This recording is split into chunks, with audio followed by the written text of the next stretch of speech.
This week, I'm gonna make a highly requested cake with a bit of a twist. So I've gotten a lot of requests for a peach cobbler cake, and this is the week it's happening. For the first part of this cake, I'm going to bake some cornmeal cakes. So that's the twist. This is gonna be a cornmeal peach cobbler. I love cornmeal, all things cornmeal. I love cornbread, corn muffins, polenta, and what I love the most about this recipe is you don't need a mixer. How often do I do that? 4.5 cups of flour, 1.5 cups of cornmeal, 3 tablespoons of baking powder, a teaspoon of salt, 3 cups of buttermilk. You want this to be room temperature, 6 eggs, 1.5 cups of butter melted, and then I have 2 teaspoons of vanilla. So I'm going to mix all my dry ingredients together. Baking powder, salt, and then no need to sieve the sugar and cornmeal. I wonder if this bowl is big enough. Oh no, I wanted to do it in a glass bowl for camera, but I have stainless steel bowls that are bigger. I'm not impressed with these yolks. I'm just giving them a little whisk, and then I'm going to add the vanilla. I'm gonna mix my buttermilk in and not splash myself.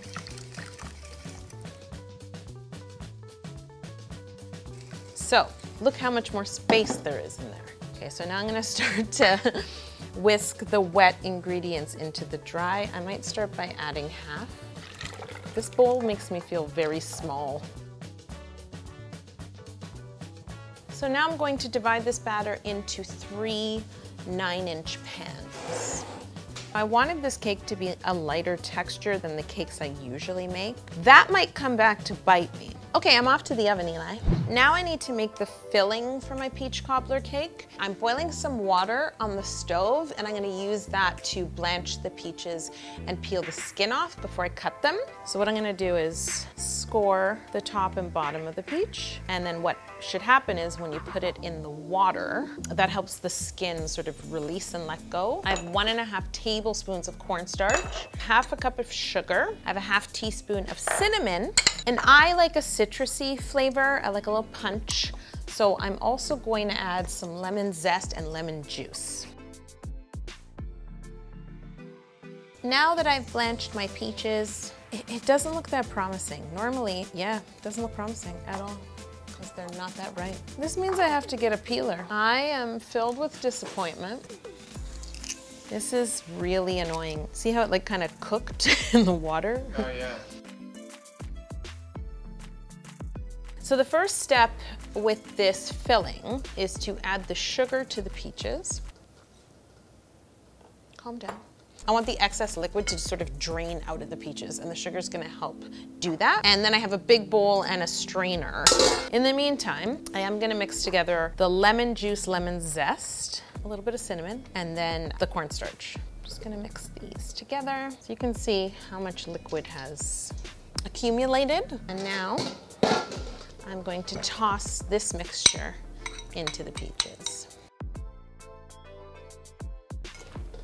That smells really good. Now I'm going to spread them on a sheet tray and bake them as if they were in a cobbler. I'm going to pop these in the oven at 350 degrees. I think I'm gonna bake them for about 40 minutes.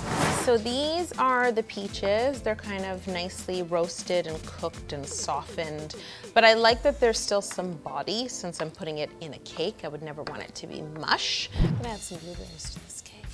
Yeah, I am. Blueberries. This is some lemon juice. So I'm gonna put this on the stovetop, medium heat. I'm gonna let it come to a boil. And then when it boils, I'll take off the lid and add the pectin and let it boil for about 5 minutes more.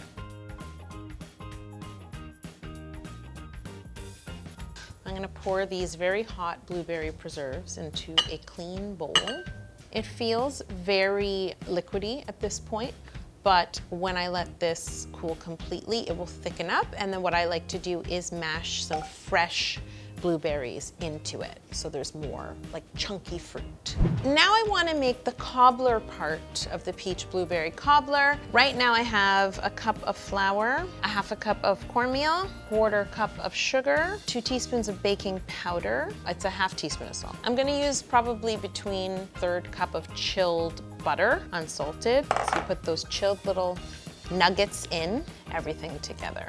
So you can see it's like a coarser crumb. And now I'm gonna start to stir in. So I'm just gonna and I just want it to sort of come together. I am going to just use a little bit of shortening to make sure that the parchment stays down. Just like pie, you wanna make sure they get golden, right? Okay guys, this might be my favorite thing. The little humps still feel soft. I mean, they're not supposed to get rock hard. It's not a sugar cookie. I'm gonna make some rich buttercream using whole eggs. So the first thing I'm gonna do is pour my water into the pot, and then I'm gonna pour my sugar into the pot. If it will pour, will you pour? Thank you so much.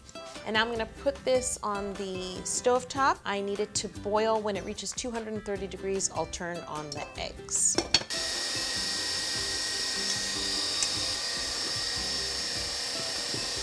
Okay, so now I'm gonna carefully pour, you might wanna be on this side now, because I'll pour here. Now I have my rich buttercream. I wouldn't say it's yellow, but a really nice, natural, warm hue.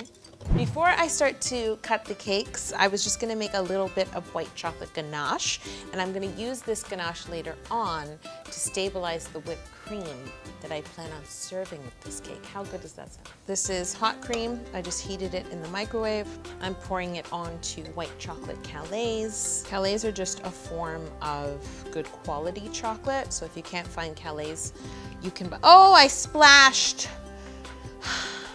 You can buy just a good white chocolate bar and chop it finely to make the ganache.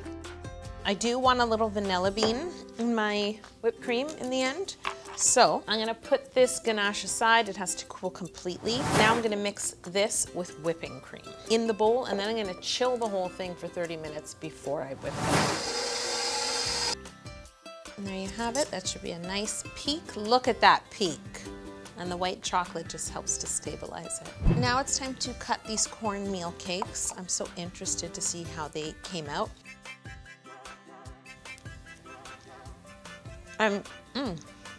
Mouthful.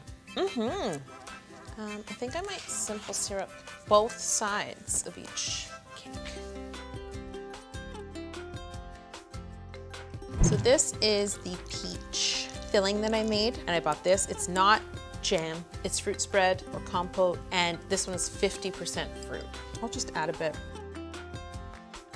Now I'm gonna move on to the blueberries. Okay, now I have fresh blueberries that I washed and let dry, and I'll just add some. I'm gonna start with one of the layers with the caramelized side down, and I kind of need them to be a bit high so I have room for fruit. So now it's time to add fruit. I'm gonna be alternating, so I'm gonna do peaches in this layer. Oh, did you see that?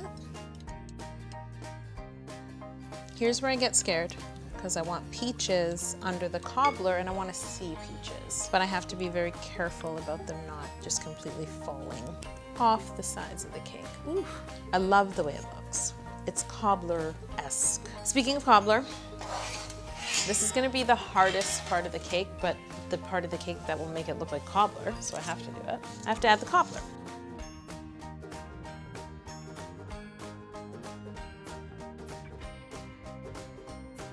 I am breathing, aren't you? Oh God. Why wasn't this in the Olympics? Huh?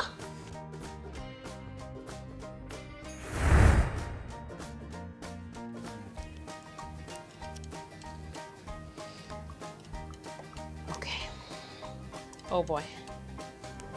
Do you see what I see? It's cobblering. It's cobblering in the best way possible. I'm so happy right now. I'm happy that I decided to make cornmeal cake. It tastes really good with the sweet peaches and blueberries and white chocolate whipped cream.